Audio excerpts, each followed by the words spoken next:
Down and out, riddled with doubt, had nowhere to go. Everything's moving so slow,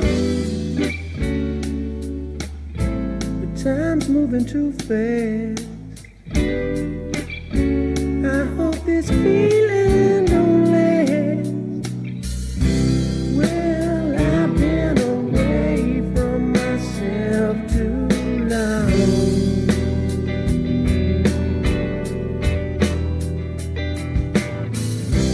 My body is aching from all my wrongs.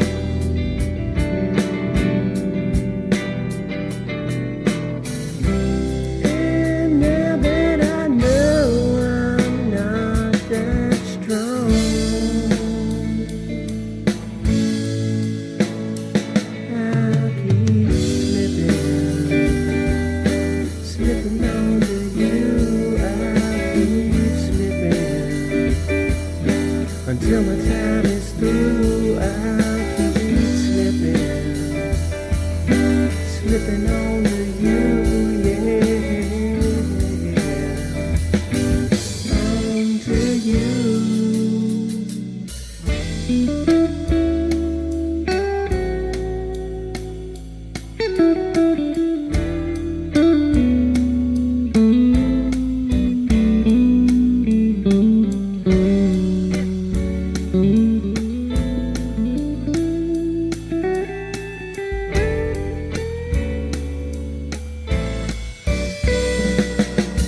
Deo,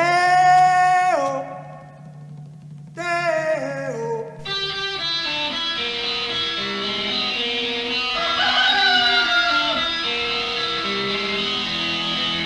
Baby's got a booger and a shooter and that shake it won't go down.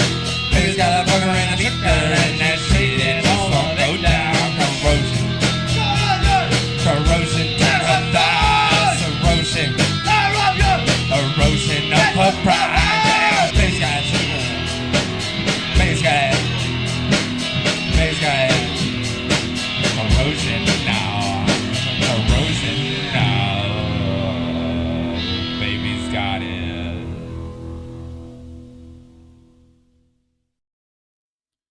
Good morning, Vietnam, and good morning to the rest of you as well. Happy Monday. We'll change-a-roo there with the Musica Deliciosa. Still fappy, but I thought maybe you guys got tired of hearing the same three fappy tweet songs.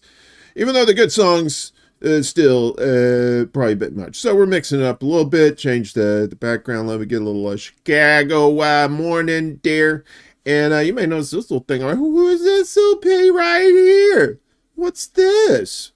Little promos for the peeps. So, you know, if you got somebody you want to promote, if you know a good channel, let me know if you don't see it here. Good morning, Willie. Willie said, it's going to eventually get better when good people finally said enough is enough. And we just got to get enough good people to agree to doing this. Very good. You are back. Very good. Yeah, so thanks for the 10 spot, Willie. Appreciate you. One of our producers here. Miguel's in the house. You thought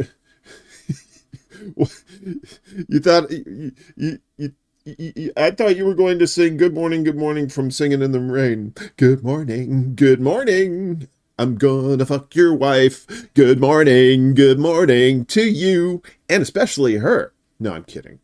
I'm getting a free vasectomy today. I'll tell you about that later. Willie in the house. Bella's here. Desert Mantis, one of our new producers here. Good to see you. Ed Heller in the house. And we've got John. John's here. Good to see you, my friend. Who else? Max Sarjay off the top. Who is Butchwear? Butchwear just sounded like some sort of garments that particular people would wear. I'm not going to say who. Let's see. You're going to be voting for the second time in your life. I guess you're voting for Jill Stein. Well, good luck with that. We got Kate over on the Rock Fiend. She's getting her some coffee. Good to see you. And Chuck the Alien holding it down on Rumble. Apparently Fappy Tweed very popular with the spacefaring crowd. So good to see everybody. We got a lot to get to. I'll be attending the Democratic National Convention in way of being on the outside. Hopefully me and we're doing a crossover episode with Chicago Corner's Jerry Vacillato. We're going to be heading down there, getting some footage, talking to some peeps. So we'll let you know what we get later in the week. Democratic National Convention going on today through Thursday here in Chicago. We'll get more to that in just a moment. Thanks, Ed, for bringing this to my attention. Breaking news. Well, I guess not breaking.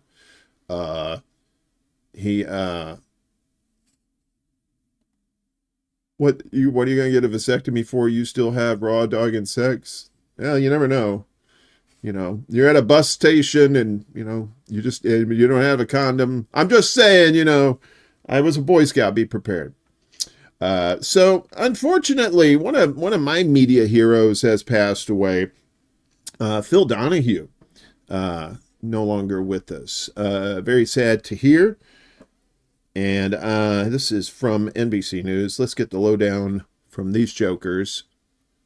And hopefully I got it in the right spot. There we go. We are going to start with some sad news on this Monday, though, because just moments ago, we learned that television icon Phil Donahue has died. He died at the age of 88. He was, of course, a daytime staple for decades, pioneering the talk show format that has been replicated so many times since then. You know, we overuse sometimes the word trailblazer, but he certainly was indeed. And he was born in Cleveland, Ohio. He began his career back in 1959, working in radio before making the move to TV. Earlier this summer, Donahue was among those honored at the White House when President Biden presented him with the Presidential Medal of Freedom, which is the highest honor for an American civilian. And of course, he was married for more than 40 years to Marlo Thomas, a frequent guest and good friend of Today. They met actually on his talk show in 1977. Wow. And then they got married in the 80s. And she said their love, she always said love, listening, and lust. The 3 L's are what kept their marriage going. You know, and she's essentially, as we say, family to the show, or a cousin to the show. They were just telling me, I think she's been part of, St. Jude and our partnership here for almost 21 years. Thanksgiving. Yeah. Thanksgiving. So much of their lives has always been about giving. Donahue's family did release a statement saying that he died surrounded by his wife, Marlo, of 44 years, his sister, his children, grandchildren, and his beloved golden retriever, Charlie. Phil Donahue, 88 years old. He passed away peacefully following a long illness. And of course, our thoughts here at the show, at the network, or with Marlo and the family this morning. Absolutely.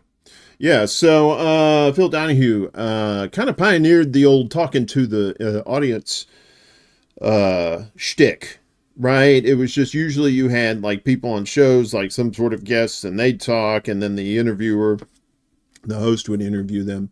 But Donahue took it a step further, went out into the audience and got the audience to ask questions of the guests as well. And that which kind of opened the door for people like Oprah Winfrey and other, Jerry Springer, other daytime show hosts. Although Springer kind of took it to another level.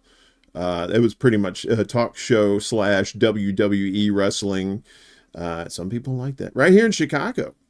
R.I.P.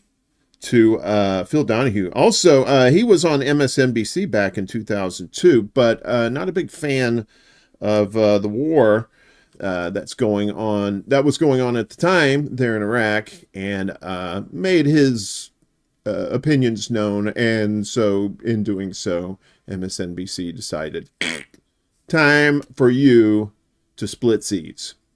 So they let him go, and he was doing pretty well too as a popular talk show host. But that was kind of the writing on the wall for MSNBC as far as like if they had any kind of sort of impartial thing, that was already gone. So R.I.P. to talk show king Larry King. He's already dead. Phil Donahue. I'm trying to kill off too many people today. Sorry about that. A lot to get to today. And like I said, we'll talk about Democratic convention here later. But Hamas is rejecting a new ceasefire proposal because guess what? It's not a ceasefire oopsie sauce. You kind of need that if you want to, It's like saying, what, I'm going to bring a cake to the party, and you go to a party and you don't bring a cake. Where's the cake? You're like, oh, I was supposed to bring a cake. Oh, that was part of the deal? Yeah, sorry. This is from Dave DeCamp over at antiwar.com. Marlo Thomas was that girl. She's a daughter of Danny Thomas. Also, like anybody that was probably none of y'all, but anybody that was going to send flowers, they wanted to send donations to St. Jude's Children's Hospital in Memphis instead because of pretty much Marlo's affiliation with that. And her dad, Danny Thomas, starting the St. Jude's Hospital Foundation. So Hamas rejects new U.S. ceasefire proposal that includes Netanyahu's demands of not having a ceasefire. Hamas said yesterday it rejected a new Gaza ceasefire proposal from the U.S. because it includes demands from Benjamin Netanyahu that are meant to sabotage the chances of a deal. After being briefed by the mediators about what happened in the last round of talks in Doha, we once again came to the conclusion that Netanyahu is still putting obstacles in the way of reaching an agreement and is setting new conditions and demands with the aim of undermining the mediators' efforts and prolonging the war, Hamas said. The Palestinian group said the proposal does not include a permanent ceasefire or Israeli withdrawal from Gaza.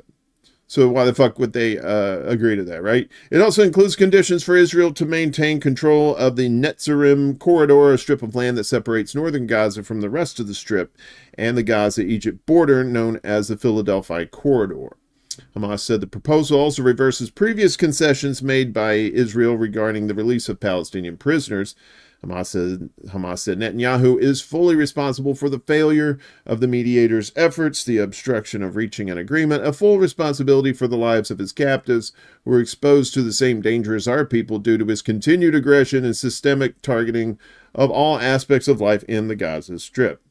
Before the renewed hostage deal talks started this past Thursday, Hamas said that it wanted to implement the ceasefire proposal President Biden unveiled back in May. At the time, Biden claimed it was an Israeli proposal, but once Hamas agreed to the language of the proposal, Netanyahu began adding new conditions. Right? That sounds like some Darth Vader's shit right there. You know, I have altered the deal. Pray that I don't alter it further. Shithead said on Sunday that he wouldn't back down on his demands. I want to emphasize we are conducting negotiations, give and take in Hebrew, and not give and give, he said at a security cabinet meeting, according to the Times of Israel. There are areas where we can show flexibility. There are areas where we can't show flexibility, and we are standing firm on them. We know quite well how to distinguish between the two. Israel media also reported that Netanyahu told his ministers that the chances of a ceasefire deal were not high. In fact, he said, you're high if you're thinking we're going to have a ceasefire deal. That's not what he said. I'm paraphrasing. Fake news. Don't listen to me. Meanwhile, senior UK diplomat resigns over London's complicity in the Gaza war crimes. Good for you. This is from The Cradle. Interesting story about The Cradle coming up later. So, Mark Smith, a British Foreign Office official who was based at the British Embassy in Dublin, formally resigned on August 16th, citing London's continued arms sales to Israel. In a letter titled FCDO Complicity in War Crimes, Smith, an expert on the legality of UK arms sales, laments ending his long diplomatic career in the knowledge that this department may be complicit in war crimes. As a former penholder of the Arms Exports Licensing Assessment in the Middle East and North Africa Department, MENAD, that's a horrible anagram, I am a subject matter expert in the domain of arms sales policy. Each day we witness clear and unquestionable examples of war crimes and breaches of international humanitarian law in Gaza, perpetrated by the State of Israel. Smith writes, and that was me doing a crappy British accent.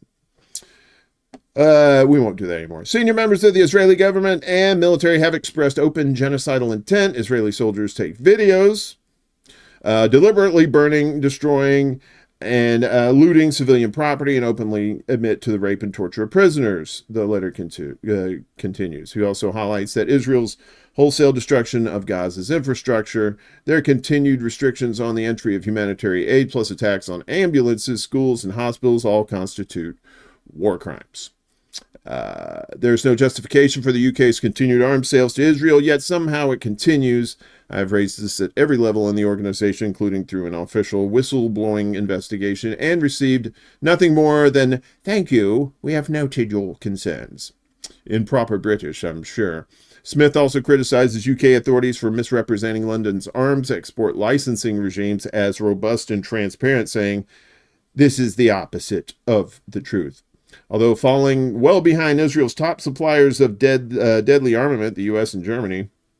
Then got a story about Germany speaking of arms, coming up. The U.K. granted more than 100 weapon export licenses to Tel Aviv between October 7th and the end of May of this year.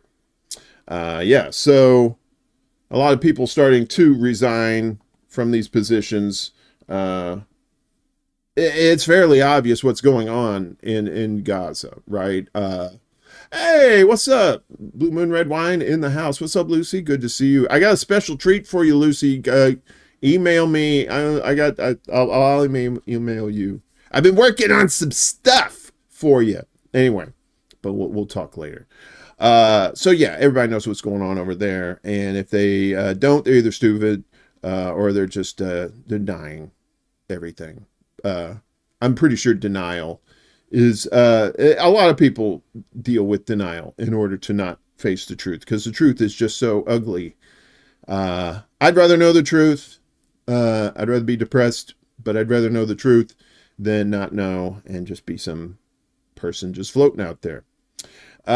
Speaking of delusional motherfuckers, let's go back to Egypt. This is, or back to Israel, I should say. This is Middle East Eye. Half of Israeli Jews say Israel should not obey international law in Gaza. I know this should probably be in our propaganda watch, which we got a big one today, a few stories in there actually. But aside from, I don't know which is probably more propagandized, Israel or United States. That's kind of a pick'em if you were a betting person. But because of the way Israel is and all the crazy shit that's going on, I'm saying they're more propagandized than anybody on the planet. So the poll findings were released yesterday by the Institute for National Security Studies. A new poll has revealed that 47% of Israeli Jews believe Israel should not obey international law and moral values during Israel's war on Gaza. The poll's findings were released yesterday by the INSS.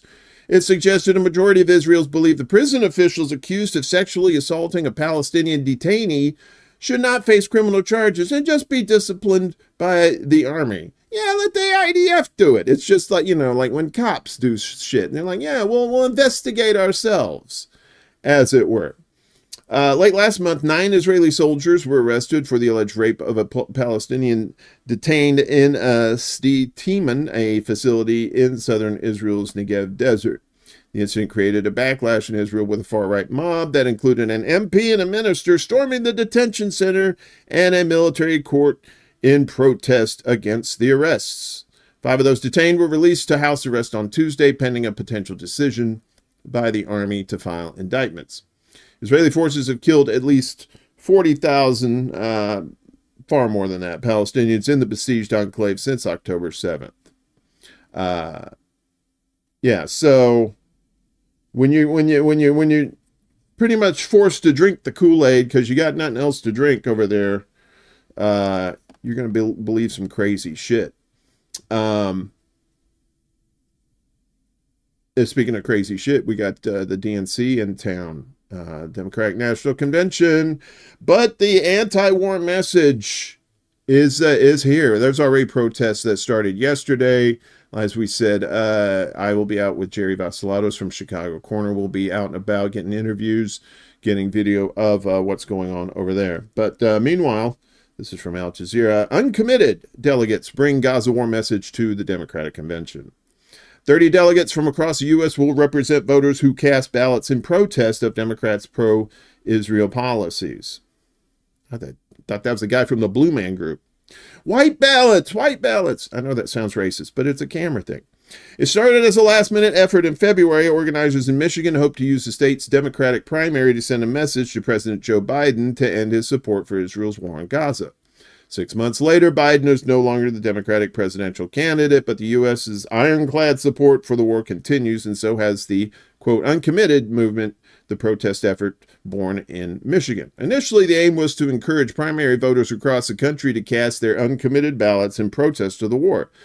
But now that the primary season is over, the uncommitted movement has set its sights on a new platform, the Democratic National Convention. This week, 30 delegates from 8 states, representing some 700,000 voters who cast uncommitted ballots, will be heading here to the convention. Though they have been denied an official platform to speak at the proceedings, they hope their presence will still send a strong message.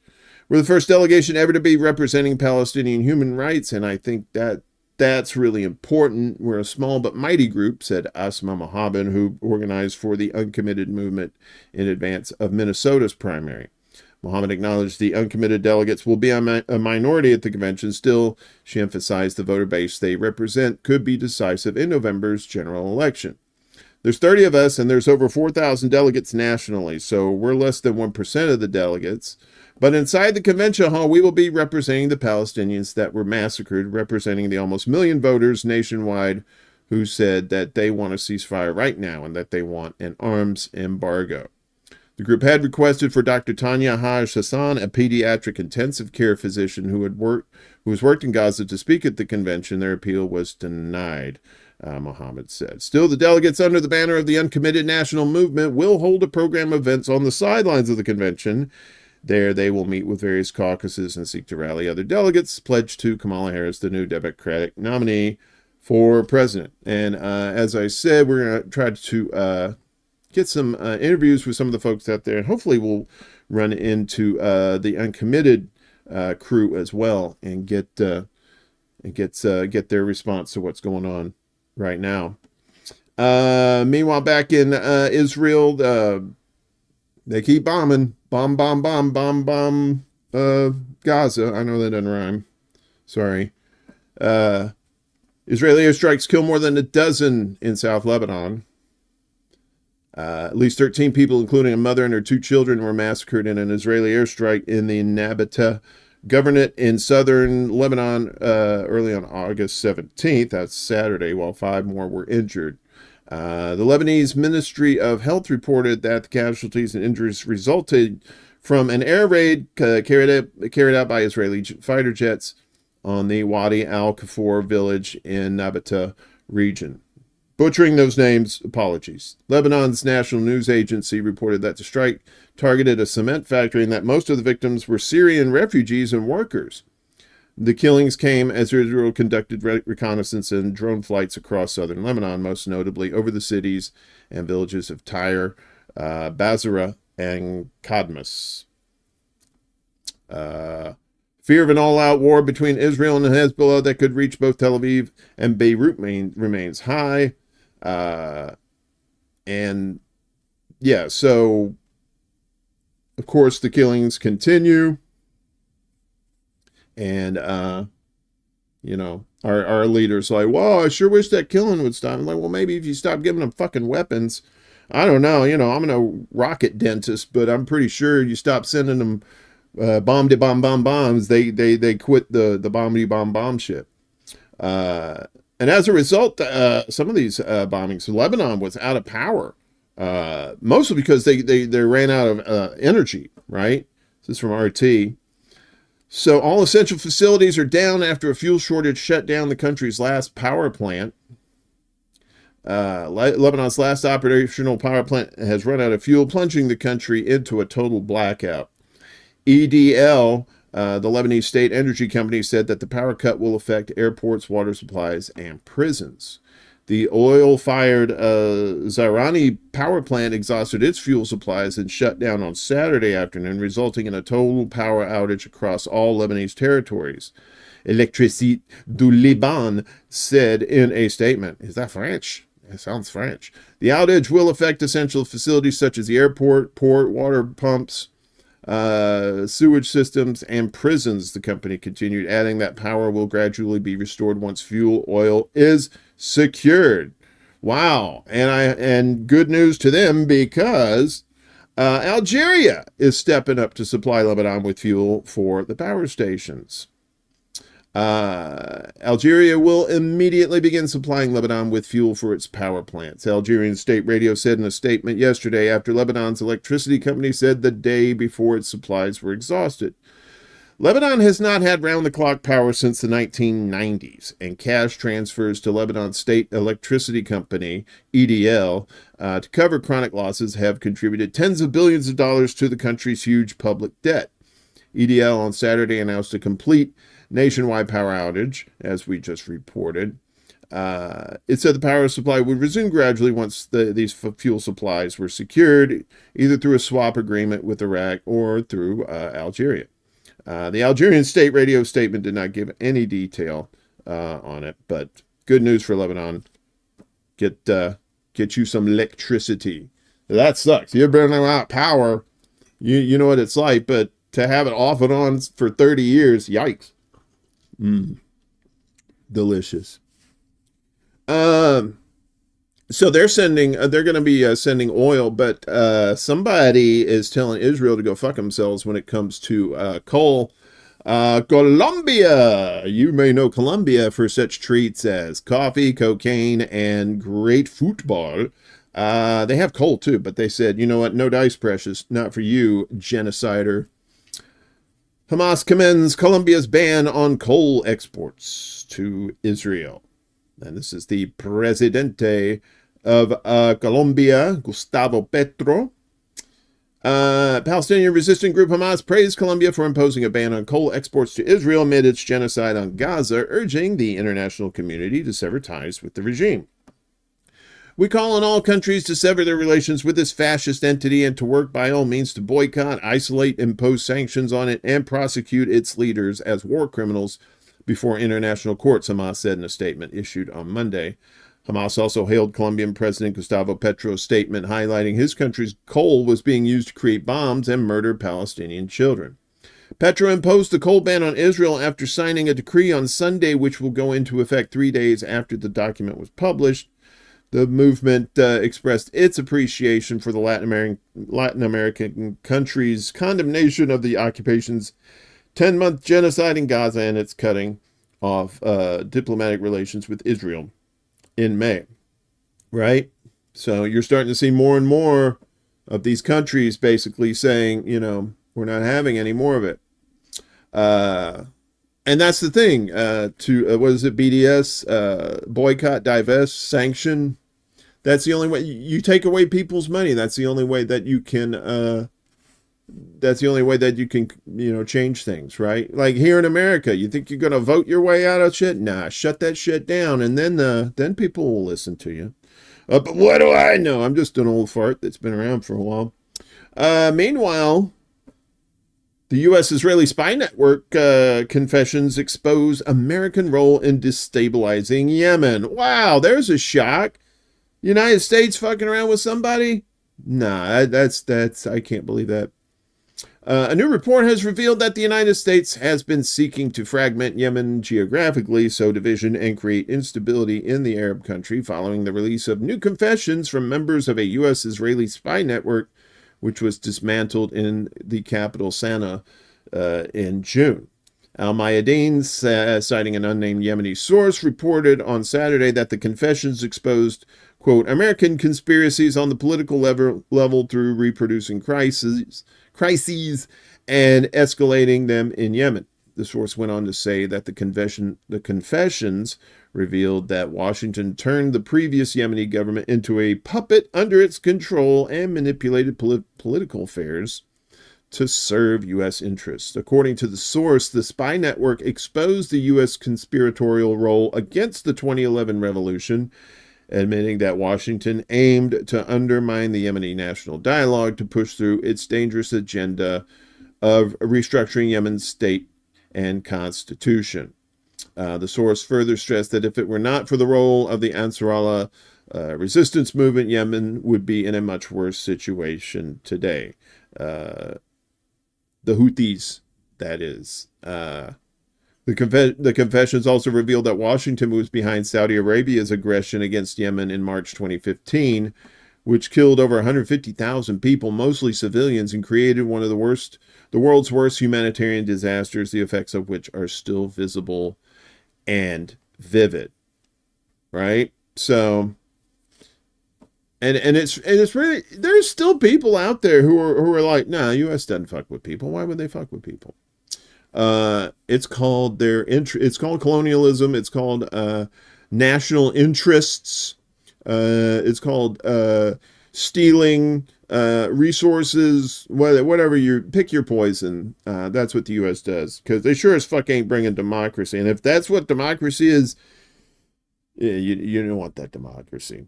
But they like to talk tough, the U.S., and they're making threats to Iran. This is from Dave DeCamp again from antiwar.com. U.S. threatens Iran with, quote, cataclysmic consequences if it strikes Israel.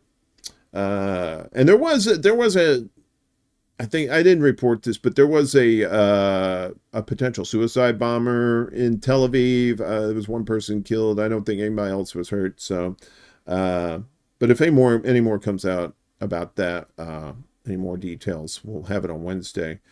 U.S. official threatened Iran on Friday that it would face cataclysmic consequences if it attacked Israel in response to the Israeli killing of Hamas political chief Ismail Haniyeh in Tehran.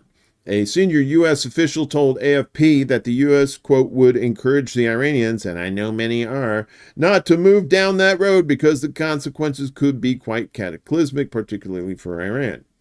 The U.S. has vowed to defend Israel if it faces a major attack from Iran and its allies, and has deployed more military assets to the region for that purpose, like 40,000 troops. Israel is also expecting an escalation from Hezbollah in response to the killing of Fahd Shakur, Hezbollah military commander who was targeted by an Israeli airstrike in Beirut on July 30th. Haniyeh was killed only a few hours later, early in the morning of July 31st.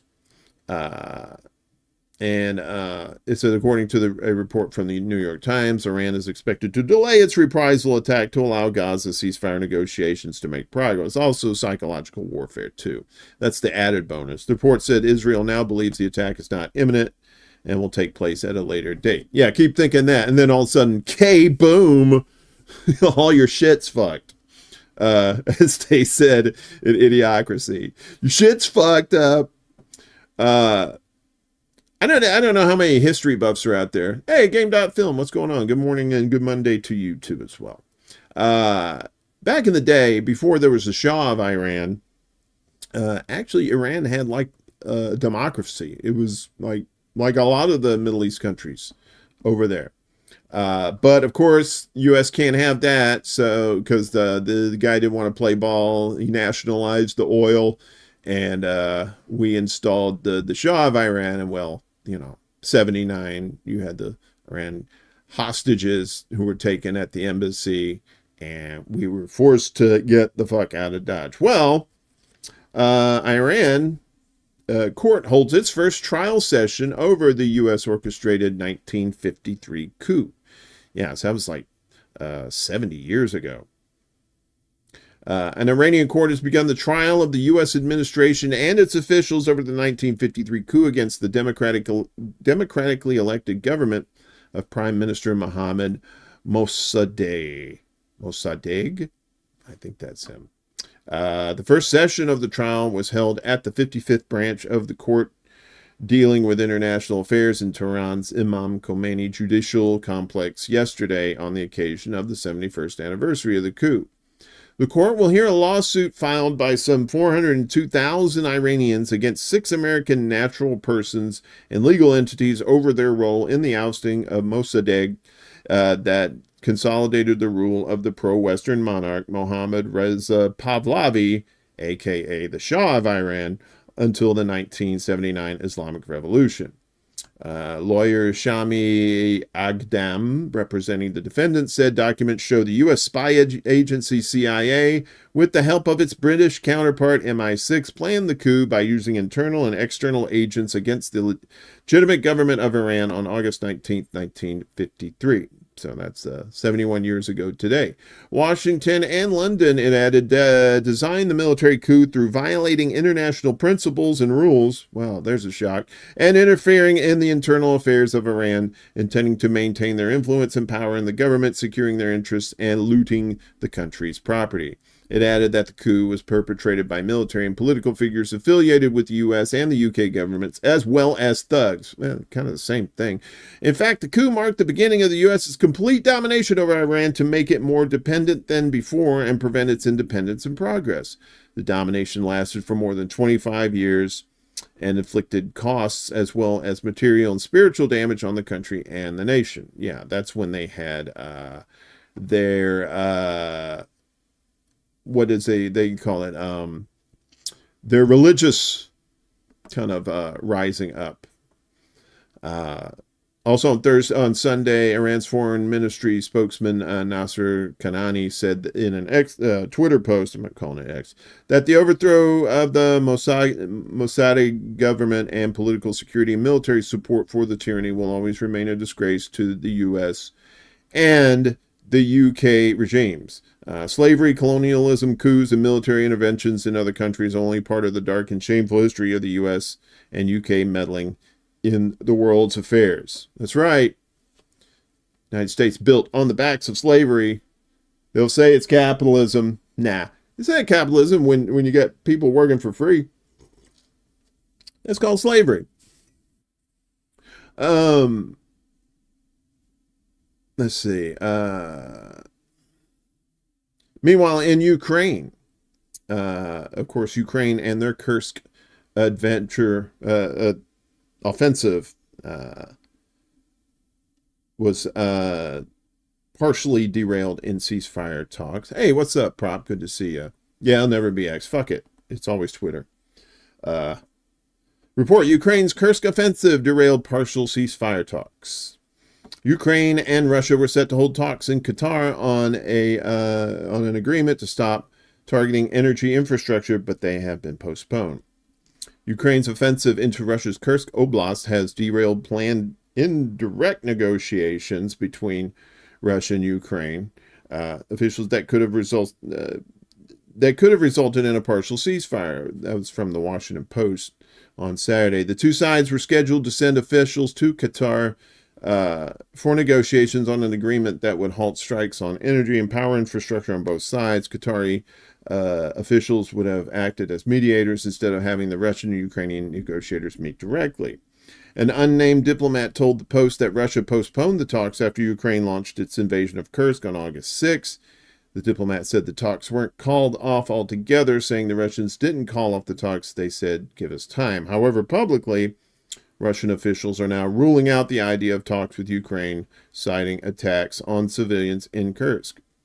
After August 6th, the world could see the Ukrainian banderites' response to this goodwill gesture. The bandit attacked on the Kursk region, their atrocities against the civilian population. Russian Foreign Ministry spokeswoman Maria Zakharov said yesterday. Naturally, as Russian President Vladimir Putin has said, there is nothing to talk about with people who are doing this. A deal halting attacks on energy infrastructure would have given Ukrainians significant relief for the winter. Since October 2022, after the first Ukrainian bombing of the Crimean Bridge, Russian missiles and drones have pounded Ukrainian energy infrastructure. Over the past year, Ukraine started successfully targeting Russian oil refineries and other energy infrastructure with drone attacks. Russia and Ukraine have not engaged in any talks on a potential ceasefire since the early days of the invasion. A peace deal was on the table during the negotiations in March and April in 2022, but diplomacy was discouraged by the U.S. and its allies, which promised to fund the Ukrainian war effort. Right? No peace for you as long as we can make money off of it. Well, money train into Ukraine is starting to derail.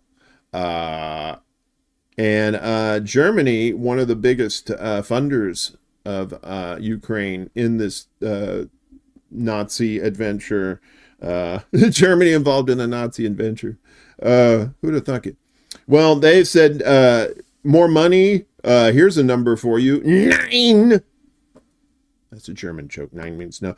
Germany, this is from Al Arabiya News. Germany to cut Ukraine military aid next year. That's a source, a parliament source. I wonder if they talked to Bootsy Collins, or maybe it was George Clinton. Big parliament fans. Germany, the second largest contributor of aid to war-torn Ukraine, plans to have cut in half its bilateral military aid to Kiev in 2025, a parliamentary source told AFP on Saturday. Instead, the government of Chancellor Olaf Scholz will bank on money generated by frozen Russian assets to continue supporting Kiev and is not planning any additional aid to the 4 billion euros set aside in next year's budget.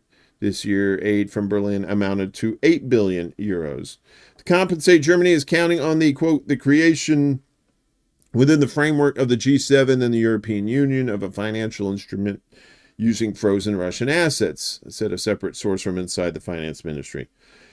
The sources were confirming separate press reports with the newspaper Frankfurter Allgemeine Sonntag, saying in its weekend edition that the move was part of an agreement between the chancellor of the center-left Social Democratic Party and the liberal finance minister Christian Lindner. The 2025 budget has been the subject of fierce discussions between the government coalition of the liberal FDP party, the Greens, and the Social Democrats. The finance minister has asked his counterparts to make savings in order to respect a constitutional rule that aims to prevent the state from taking on too much debt. However, the budget is still subject to discussions before being adopted by the end of the year. And I think the Germans also know that the writing is on the wall for Ukraine. They're not going to win this war. It's not going to happen.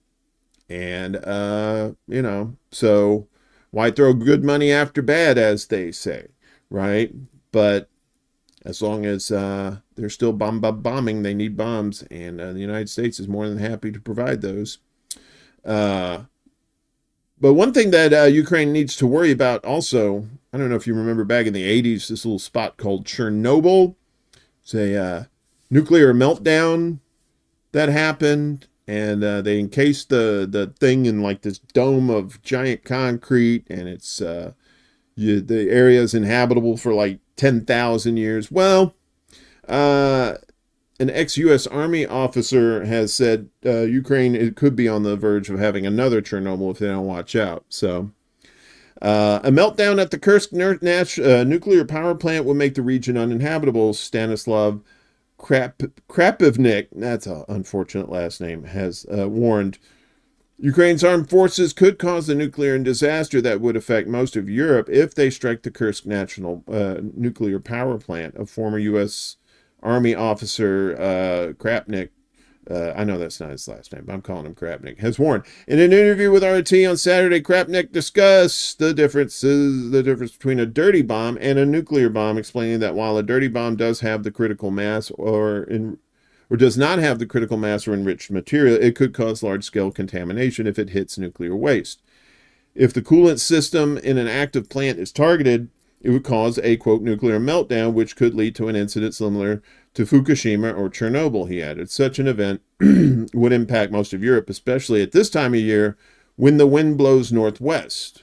Krapnik predicted that if there is enough evidence of the threat, it would force a very large reaction from the Russian government, as a meltdown at the Kursk plant would make the region uninhabitable.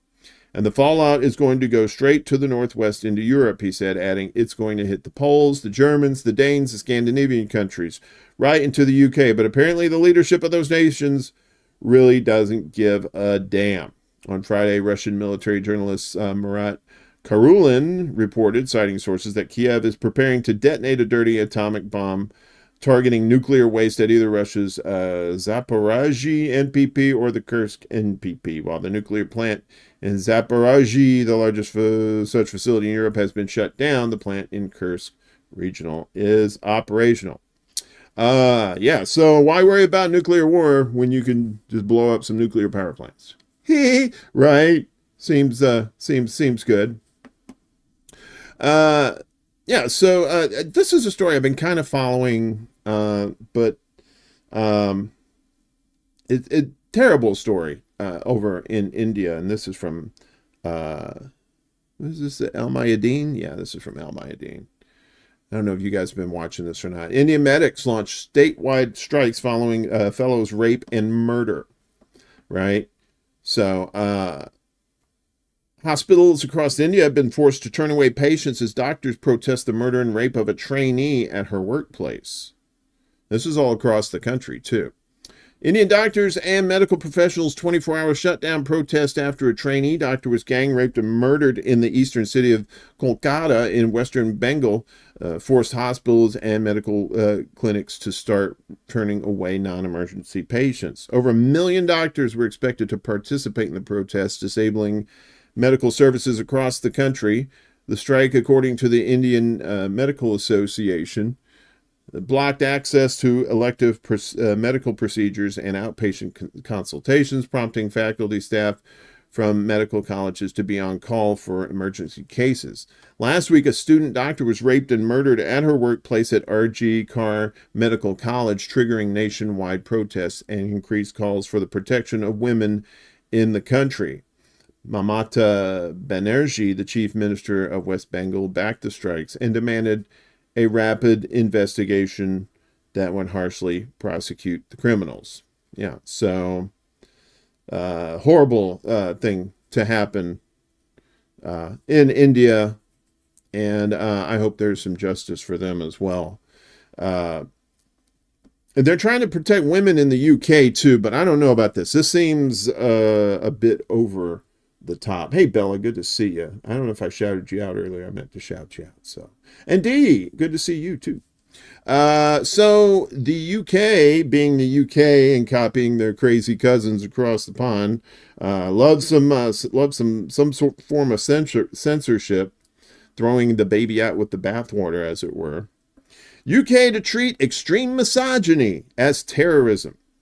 That's from the Telegraph. The Home Secretary was ordered a review of the state's counterterrorism strategy amid rising violence against women and girls, the British paper reports. Extreme misogyny in the UK will be treated the same as Islamist and far-right extremism under a new government plan aimed at addressing gaps in the country's counterterrorism strategy, the Sunday Telegraph has reported. The move comes in response to rising violence against women in Britain. Home Secretary Yvette Cooper has ordered a review of the strategy to combat violence against women and girls amid growing concerns that current legislation is too narrow, according to the paper. The updated guidance is expected to legally oblige teachers to refer pupils they suspect of extreme misogyny to the government's counterterrorism program known as Prevent. Currently, teachers, healthcare professionals, and local authority staff are required to make a referral to the program if they believe someone is susceptible to becoming radicalized. For too long, governments have failed to address the rise in extremism both online and on our streets, and we've seen the number of young people radicalized online grow, Cooper told the paper, pledging to close any gaps in existing policy that prevent the authorities from cracking down on violence.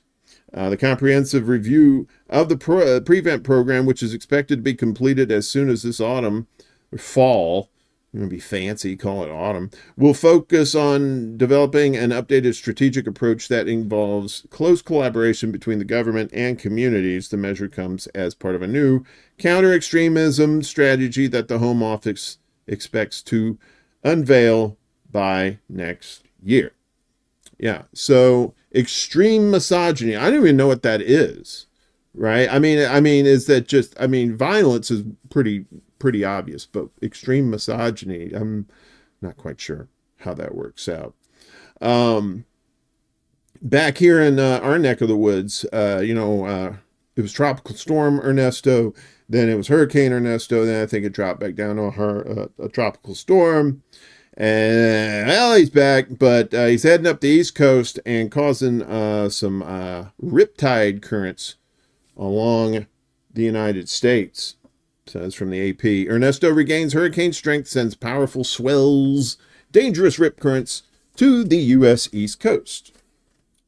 And there's a lovely shot of shit on the beach. There you go. Tropical storm Ernesto became a hurricane again Sunday as it turned away from Bermuda and headed further out to the northeastern Atlantic, sending powerful swells toward the U.S. East Coast, generating rip currents associated with at least one death and prompting many rescues. National Hurricane Center in Miami said Ernesto's maximum sustained winds were 75 miles per hour, just barely Category 1 strength. More strengthening was forecast before Ernesto weakens and becomes a post-tropical cyclone on Tuesday, the Hurricane Center said. The storm was centered about 520 miles south of Halifax, Nova Scotia, and was expected to pass near southeastern Newfoundland, not Newfoundland, Newfoundland, late Monday and early tomorrow. The swells generated by Ernesto were affecting portions of the Bahamas, Bermuda, the U.S. East Coast, as well as the Canadian Atlantic coast. Life-threatening surf and rip current conditions are likely in these areas during the next couple of days, the hurricane center said. The National Weather Service posted a coastal flood advisory and warned of a high risk for rip currents along the Atlantic coast through Monday evening, saying that they can sweep even the best swimmers away from the shore into deeper water. So it's kind of these things. When it's far enough away, it doesn't cause a storm surge, but it does churn up the water pretty good, even as far away as it is. That's how big these storms are, that they're able to affect the shores like that. Surfing may look great, but I wouldn't do it. But you do you, boo. So Boeing, Boeing has had some issues, to say the least, and now they almost took out one of our vice presidential candidates. You can try saying that a lot. Well, it didn't take him out, but he had to stop. He had to go to Milwaukee. That's as good as death. U.S. vice presidential candidate's jet makes emergency landing. A faulty door seal, where we heard that before, forced J.D. Vance's Boeing 737 to return to Milwaukee shortly after takeoff. Interesting. A Boeing 737-800 carrying GOP presidential candidate Donald Trump's running mate and human Cabbage Patch doll J.D. Vance suffered a mid-air malfunction and made an emergency landing in Wisconsin on Saturday. The incident came a week after Trump's own jet was diverted due to a mechanical issue. Man, I ain't flying for shit. After campaigning in Milwaukee on Saturday morning, Vance boarded the jet, a charter aircraft dubbed Trump Force 2, and took off for his home state of Ohio. Within minutes of takeoff, however, the pilot declared an emergency and returned to Wisconsin's biggest city, where the plane was inspected by ground crews and firefighters. The pilot advised there was a malfunction with the door seal. As soon as the issue was resolved, the plane returned to its original planned flight back to Cincinnati. Vance's spokesman Taylor Van Kirk said in a statement the breakdown delayed the flight by about an hour. And unfortunately, for J.D. Vance, he did make it to Cincinnati. And unless you like WKRP, and nobody really likes Cincinnati. But people like money, and they like money to spend on elections. Apparently a lot of it. This is from Common Dreams. Turning into the Super PAC election, outside spending tops $1 billion for 2024. Outside group spending this year is almost double the rate of any prior year, noted one critic. It's not a good thing. You think buying our elections is not a good thing? Yeah, shock, right? Empowered by the U.S. Supreme Court's 2010 Citizens United versus Federal Elections Commission ruling allowing unlimited independent financial contributions to support political campaigns, outside spending during the current election cycle has hit a record $1 billion, according to a report published Thursday by the watchdog group Open Secrets. Super PACs and other outside groups that can raise and spend unlimited sums of money have poured about $1.1 billion into 2024 federal elections as of August 15th, nearly twice what similar groups spent over the same period in the 2020 presidential election cycle, when independent expenditures hit an all-time record. So they just keep breaking the record every 4 years. More than half of all outside spending during the 2024 cycle, about $585.8 million, has gone into the presidential election, which saw an especially expensive Republican presidential nominating contest, the group added. The largest spender by far is former President Donald Trump's flagship Super PAC, Make America Great Again Incorporated, the report notes. To date, MAGA Inc. has spent about $125.1 million boosting Trump in the presidential election, including nearly $33.2 million attacking his GOP rivals and more than $65.6 million opposing President Joe Biden. And so top spending outside groups of the 2024 election cycle, you got Make America Great Again, Americans for Prosperity, Future Forward USA, Fair Shake PAC, United Democracy PAC, Preserve America PAC, and the list, there you go. Future Forward and American Bridge 21st Century, the first and second largest Democratic hybrid PACs, have spent a combined $74.7 million on the presidential race as of August 15th, the publication adds. Both super PACs pivoted to supporting Vice President Kamala Harris after Biden suspended his campaign last month. Other key findings in the report include Americans for Prosperity Action, a super PAC at the center of a network of conservative donors and activists led by billionaire Charles Koch, spent more than $31.2 million supporting former South Carolina Governor Nikki Haley's failed GOP presidential run. After Haley's loss, the FP Action pivoted to congressional races, spending nearly $28 million on Republican candidates. The pro-cryptocurrency super PAC Fair Shake, an affiliated group, spent nearly $46 million in the 2024 election cycle, more than any other industry-affiliated organization. And here you go. You know, he's waiting on this. United Democracy Project, the American Israel Public Affairs Committee Super PAC, APAC, not AFLAC, APAC, spent more than $35 million on congressional races, much of it towards efforts to oust progressive lawmakers the group deems insufficiently supportive of Israel. Pro-Palestinian. That's what they meant. All that money. Money. Well, like we said, DNC in town. Protests already have begun, which is great. And unmoved by Harris replacing Biden at the top of the ticket, pro-Palestinian protesters plan to march on D.C.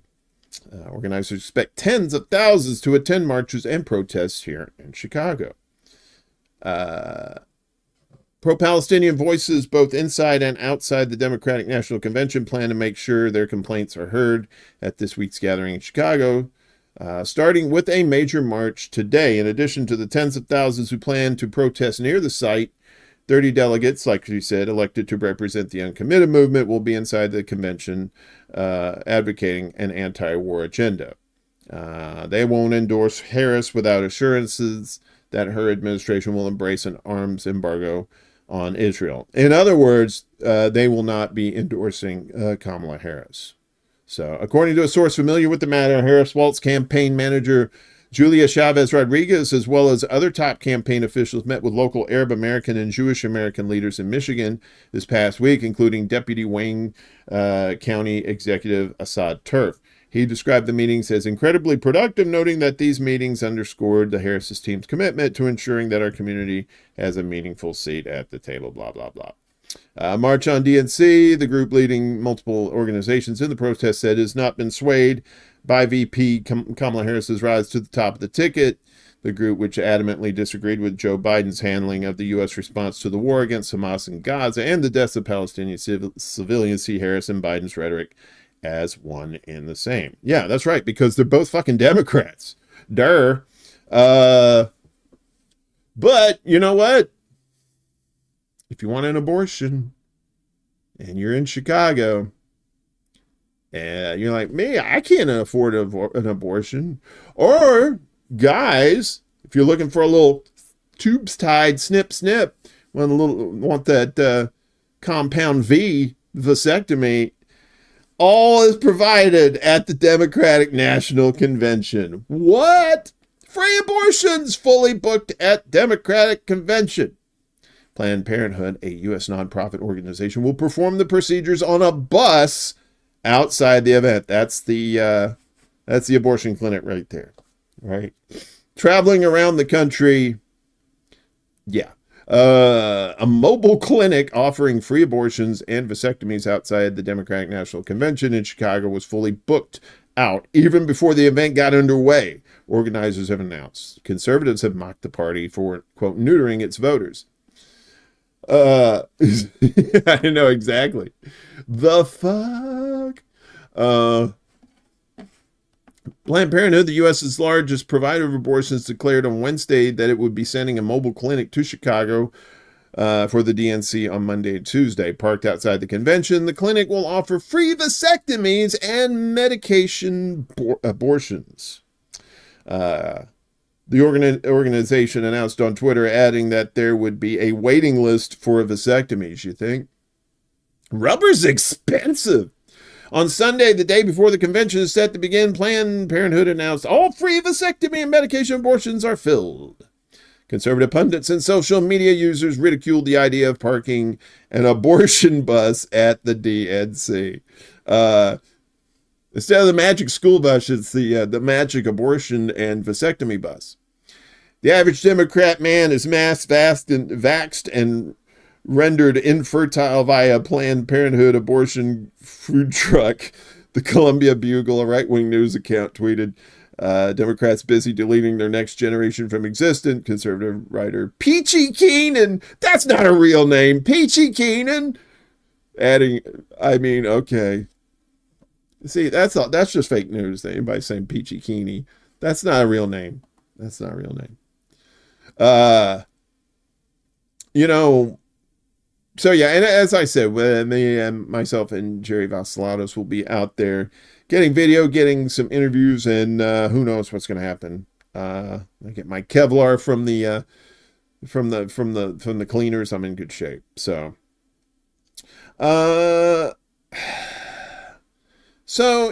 everybody knows that Israel is propagandized to the hilt. Like we said, like half of them think that they should just do immoral shit.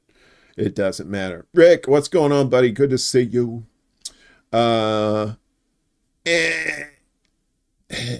So, and of course, they want to do it here in the United States, right?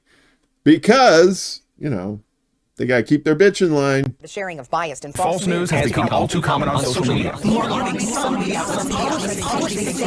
true without checking facts first. Unfortunately, some members of the media use those platforms to push their own personal bias and agenda to control exactly what people think. And this is extremely dangerous to our democracy. This is from the Cradle. Israel sought to bypass foreign agent law to spread propaganda in the U.S., according to a new report. A new investigation reveals that the Israeli government sought to create third-party nonprofit groups to funnel funds to U.S. Jewish and Christian groups spreading Israeli propaganda. And the Israeli government sought legal advice on how to bypass U.S. federal law governing the spreading of propaganda among the U.S. population by foreign states. An investigation published on August 17th by The Guardian in collaboration with journalists Lee Fang and Jack Paulson shows. U.S. federal law requires the disclosure of foreign-backed lobbying campaigns, but leaked documents reviewed by The Guardian show the Israeli government sought legal advice concerning the law out of concern that Jewish and Christian Zionist lobbying groups working in coordination with the Israeli government would be required to register as foreign agents and disclose their ties to Israel.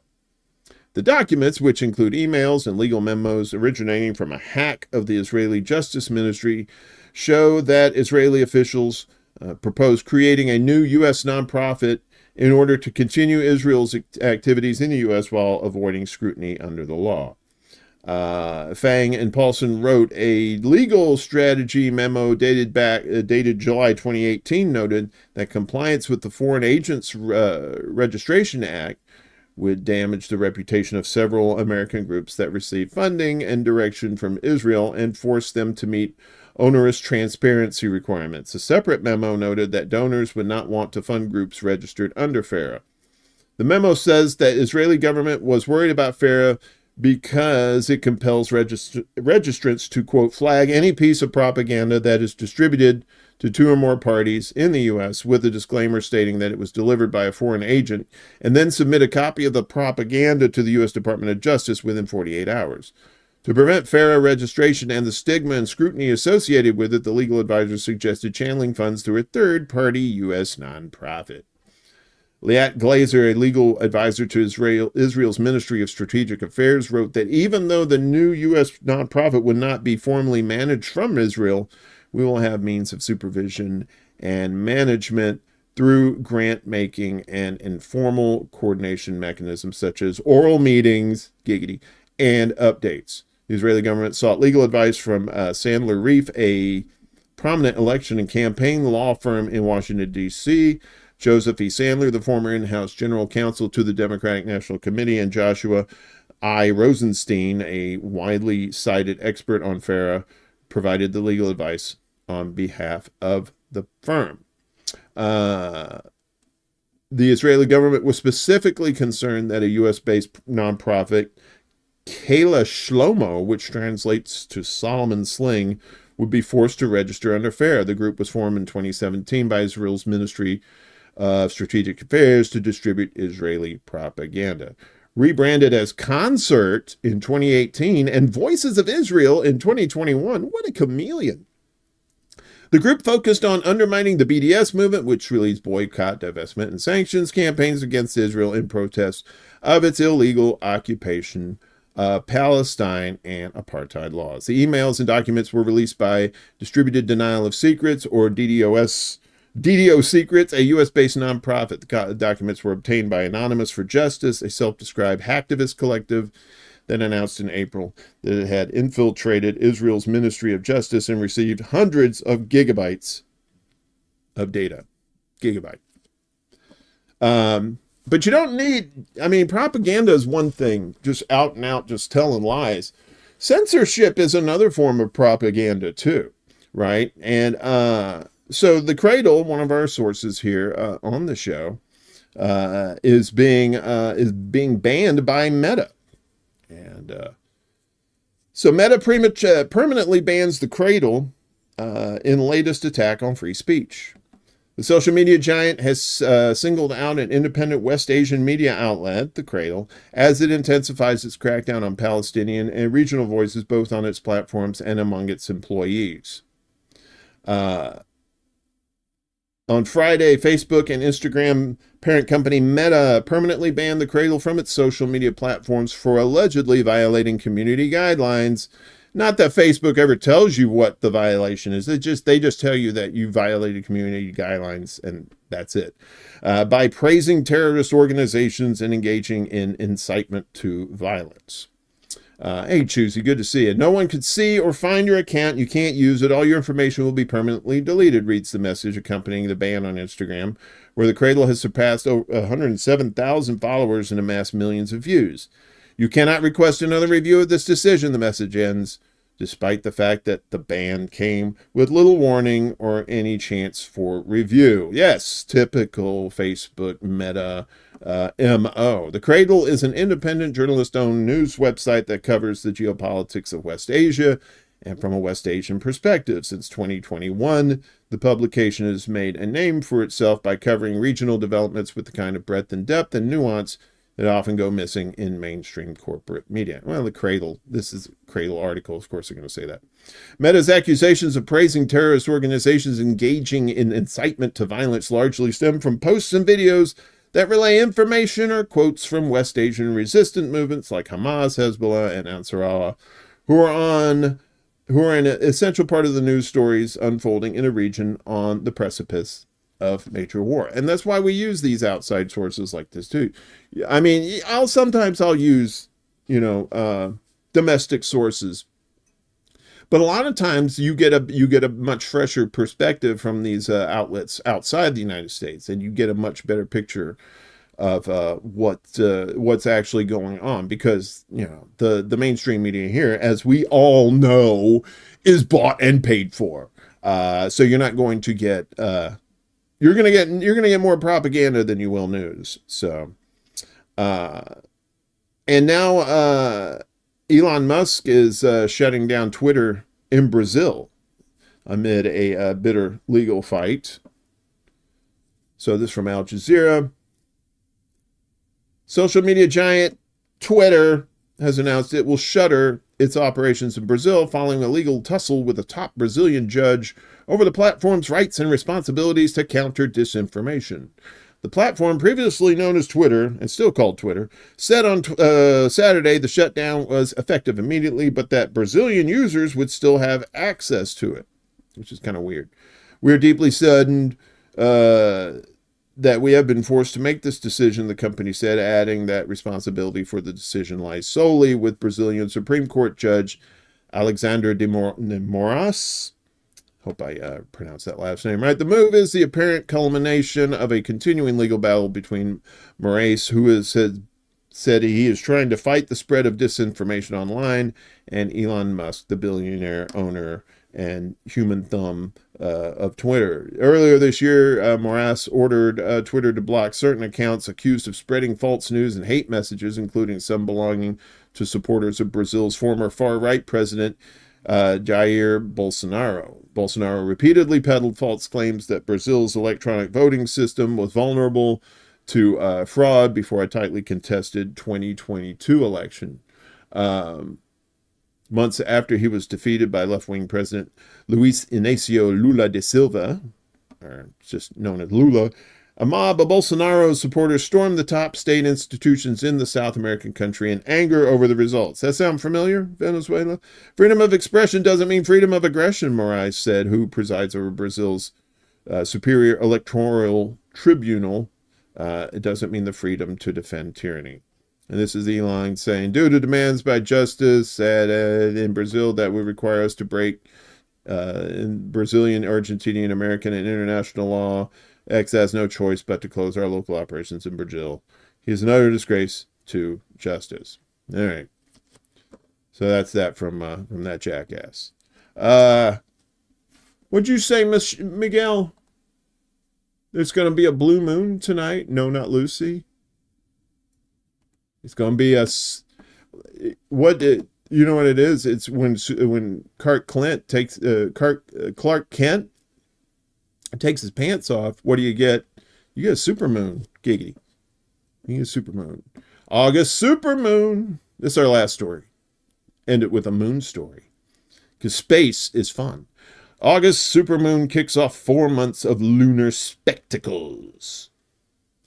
The first of 4 supermoons this year rises next week, providing tantalizing views of Earth's constant companion, and of course the ultimate stalker, the moon. Stargazers can catch the first act today as the full moon inches a little closer than usual, making it appear slightly bigger and brighter in the night sky.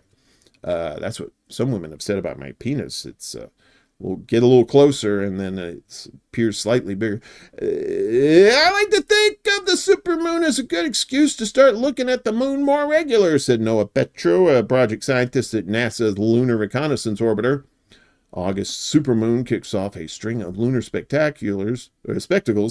September's supermoon will coincide with a partial lunar eclipse. October's will be the year's closest approach, and November's will round out the year. What makes a supermoon so super, you may be asking? Well, more a popular term than a scientific one, a supermoon occurs when a full lunar phase syncs up with an especially close swing around the Earth. This usually happens only 3 or 4 times a year and consecutively, given the moon's constantly shifting oval-shaped orbit. A supermoon obviously isn't bigger, giggity, but it can appear that way, giggity, although scientists say the difference can be barely perceptible, giggity. Unless you have looked at a lot of full moons or compare them in images, it's hard to notice the difference, but people should try, as Petro said in an email. So yeah, supermoons, moon over my hammy. You can get that at Denny's. Willie will tell you about that, the moon over my hammy. I don't know if that's still a thing or not, but, if you like that sort of thing. Yeah, so like I said, we'll be out and about today. I'm not quite sure what we're going to be getting ourselves into, to be honest with you. So keep your fingers crossed and hope for the best as we head out into the craziness that is Chicago with the protests and whatnot going on. Hopefully we get some really good interviews with people who are there. Hopefully it's going to be a good time had by all.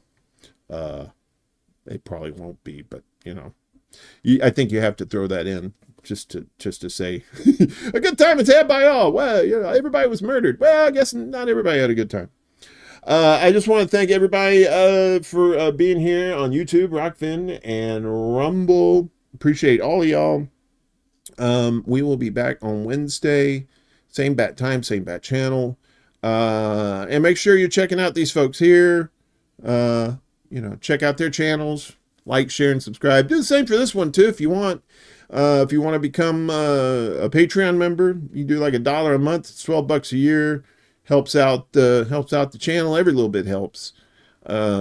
And all the links are down below. If you can't do it, that's fine. Just like, share, and subscribe. Do the free stuff. We appreciate that too. So we will see you on Wednesday. Have a wonderful day, folks. Take care of yourselves and each other, because the government sure as fuck ain't gonna do it.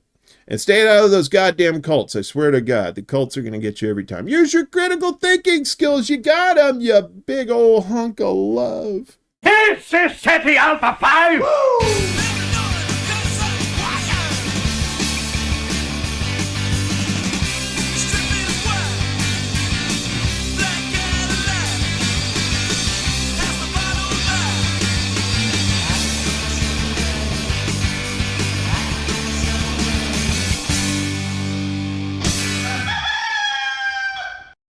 Damn good song, wasn't it, dog? You like that song? All right.